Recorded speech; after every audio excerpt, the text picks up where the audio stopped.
ស្ដីបងប្អូនទាំងអស់គ្នាថ្ងៃនេះគឺថាបានផ្លែល្មុតមួយចានធំមកបង្ហាញបងប្អូនទាំងអស់គ្នាហើយផ្លែល្មុតនេះដែរក៏មិនបានទៅដាំឯណាឆ្ងាយដែរបងប្អូនគឺថាដាំនៅលើទឹកដីសហរដ្ឋអាមេរិកនេះតែម្ដងថ្ងៃនេះគឺថាទិញបានផ្លែល្មុតធំល្អមែនទែននេះបងប្អូនផ្លែល្មុតដែលគេដាំបាននៅក្នុងទឹកដីសហរដ្ឋអាមេរិកផ្ទាល់ហ្នឹងគឺថាគេដាំបានល្អដែរតាបងប្អូនមើលណែផ្លែគឺថាធំល្អមែនទែនចានិយាយពីថាផ្លែល្មុតនេះដែរខ្ញុំខានបានញ៉ាំប្រហែលជាអស់រយៈពេលជាង20ឆ្នាំហើយបងប្អូនហើយនិយាយថាខានបានញ៉ាំយូរមែនទែនកាលពីលើកមុនទៅស្រុកខ្មែរហ្នឹងក៏អត់បានញ៉ាំដែរដោយសារតែយើងទៅអត់ចំរដូវផ្លែល្មុតណាបងប្អូនចាដល់អញ្ចឹងយើងអត់បានញ៉ាំទេនិយាយទៅខានបានញ៉ាំយូរមែនទែនហើយលើកនេះមកសាកផ្លែល្មុតដែលគេដាំនៅសហរដ្ឋអាមេរិកនឹងផ្ទាល់តែម្ដងគឺគេដាំនៅក្នុងរដ្ឋ Florida ចាមានអីបងប្អូនមើលណែរូបរាងគេមើលទៅសំណំសំនួនមិនចាញ់ល្មុតស្រុកខ្មែរយើងប្រហែលទេចា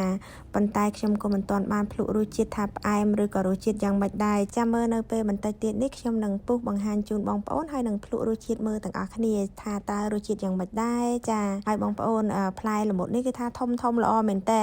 ហើយនេះផ្លែទូជាងគេនេះ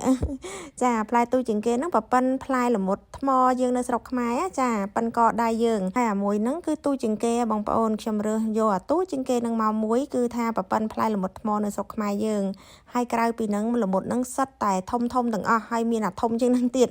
ក៏ប៉ុន្តែខ្ញុំអត់យកទេចាខ្ញុំយកផ្លែល្មមណាចាហើយអាល្មមគេហ្នឹងក៏ជាទូទៅប៉ិនកភួនជើងយើងដែរ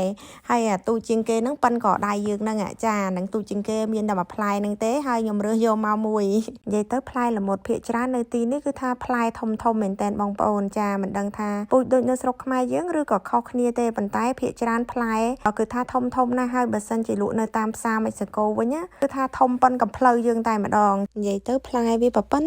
ពងអូទ្រីហ៎បងប្អូនចាគឺថាធំណាស់នៅនេះភាគច្រើនខ្ញុំឃើញគេដាក់លក់ផ្លែល្មុតហ្នឹងភាគច្រើនគឺផ្លែវាធំអញ្ចឹងតែម្ដងអានេះពូជវារៀងស្តៀងផ្លែល្មុតថ្មយើងបានរៀងទូ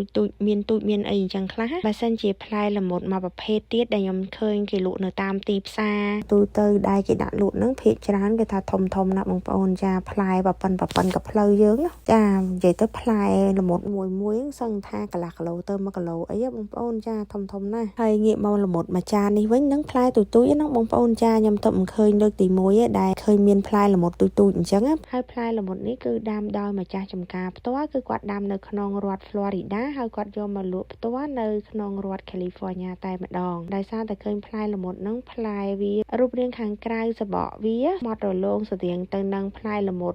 ថ្មនៅស្រុកខ្មែរយើងដែរហើយផ្លែរបស់វាហ្នឹងក៏អត់សូវធំដូចដែលគេលក់នៅតាមទីផ្សារទេអញ្ចឹងហើយខ្ញុំក៏សាកល្បងទិញយកមកភ្លក់សាកមើលទៅថាតើរសជាតិវាដូចឬក៏ស្តៀងទៅនឹងល្មុតស្រុកខ្មែរយើងឬក៏អត់ចឹងណាចាអញ្ចឹងតើបងប្អូនទៅភ្លក់មើលទាំងអស់គ្នាខ្ញុំនឹងពុះល្មុតហ្នឹងមើលសាច់ខាងក្នុងហើយនឹងភ្លក់រសជាតិមើលថាតើរសជាតិឆ្ងាញ់ដូចល្មុតនៅស្រុកខ្មែរយើងឬក៏អត់ចានេះបងប្អូនទាំងអស់គ្នាឥឡូវនេះគឺថាខ្ញុំបានចាត់រួចរាល់អស់ហើយគឺថាសាច់ខាងក្នុងគឺមានរូបរាងបែបនេះបងប្អូននិយាយទៅស្តៀងតែល្មុតស្រុកខ្មែររបស់យើងដែរបងប្អូនចាគ្រាន់តែធំជាងសម្រាប់រសជាតិខ្ញុំភ្លក់មុននឹងហើយគឺថាមានរសជាតិផ្អែមល្មមឆ្ងាញ់តែម្ដងអត់ផ្អែមខ្លាំងទេចាសម្រាប់សាច់ល្មុតហើយមានក្លិនក្រអូបអីដូចល្មុតស្រុកខ្មែរយើងដែរបងប្អូនចាខុសគ្នាត្រង់ថាល្មុតនេះផ្លែធំជាងចាតែប៉ុណ្្នឹងទេនេះបងប្អូនគឺថារសជាតិឆ្ងាញ់ក្រអូបអត់មានជាតិចត់ទេគឺថាល្មមញ៉ាំចានិយាយទៅរសជាតិក៏អត់សូវផ្អែមខ្លាំងដែរសម្រាប់ខ្ញុំបើសិនជាផ្អែមខ្លាំងពេកក៏យើងខ្លាចដូចថាលើសជាតិស្ករអីអត់សូវហ៊ានញ៉ាំច្រើនអញ្ចឹងណា